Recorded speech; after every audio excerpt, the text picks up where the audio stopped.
So Pokemon Horizons is already known for its insane, complex villains like Spinel and the other explorers, but maybe the most interesting of them all is Amethio. From the moment he was announced with his Ceruledge, he was a fan favourite, but I think I underestimated just how good this character was going to be. So today we're talking about Amethio, what's his goal, what's his next steps, and could we possibly see villain become hero at the end. Amethio was the first villain in Pokemon Horizons, turning up at the Indigo Academy to steal Lico's pendant away, alongside his two goons Onia and Zerk. But as the series goes on, more and more we start to question his motives. Why is he a part of the Explorers? What is his end goal?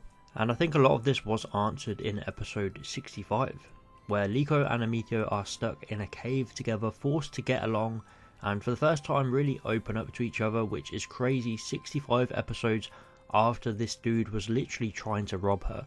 They finally open up and understand what the other one seeks.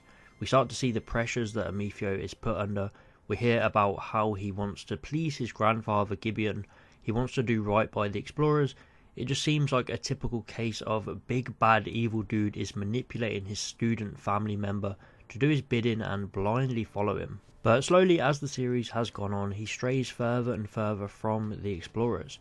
At the end of the second arc, we see him completely left out of the plan to capture Rayquaza. No one wanted his conflicting ideals to get in the way of their process. And even when he does turn up, he saves Lico and Sprigatito from getting splattered by Draco Meteor, and then battles alongside Freed with Rayquaza. And although his motives in this moment are still selfish, in wanting to gain Rayquaza to carry favour with Gibeon, we can still see how he values teamwork and respects the Rising Volt tacklers to some degree. If you compare Amethio to the likes of Spinel, they are so different. You can tell Spinel is focused on the goal, the selfishness of accomplishing what he wants by any means necessary, going as far as turning his own Pokemon into this monster with the Requiem. But Amethio is different. We see even from episodes 1 and 2, he doesn't want to harm people or Pokemon if he doesn't have to. He doesn't want to resort to underhanded tactics, and for the most part he's a pretty good dude. And it all comes full circle in episode 65, where he gets kicked out of the Explorers for aiding the enemy. The man he tried so hard to please kicked him out. And Gibeon is a whole other question. We don't know what his motives are and if he is maybe playing 4D chess with Amethio here. But this was the most soul-crushing moment for Amethio, being banished from everything he's been working towards for the whole series. So what is next for Amethio? We've recently seen him leaving the Explorers headquarters with Onia and Zerk in actually a really good scene where they both choose to follow him, loyal until the end, as Amethio sets out on his next venture.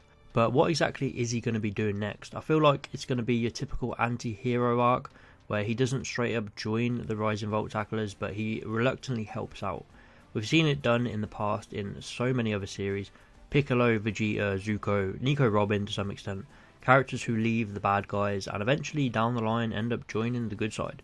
Amethio's character is definitely heading this way. I don't think he will out and out join the Rising Volt tacklers. I just can't imagine him sitting in Murdoch's kitchen having a sweet cup of Shuckle's juice and adventuring around with the gang, but he will for sure play a part in whatever the final climactic battle is, and it's possible that he aids the heroes against his own grandfather.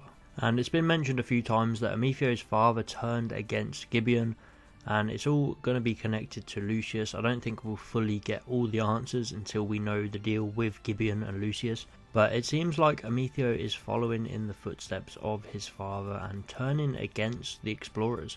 I think he might need one more push, one more big event to take place, and then he will fully give up on the Explorers and start to carve his own path. I really want to see him go his own way and the trio break off into their own little thing, which basically they have been anyway, but it's just interesting to what he'll do next. Will he track down Rayquaza? Will he do a U-turn and go after Entei or something crazy? Or will he sort out more information about Terrapagos and Lucius to use in the upcoming battles? There's plenty of pathways he could go down, but I hope this conflict stays fresh and maybe the Explorers get a new admin to replace him, and we see even more battles and confrontations between everyone.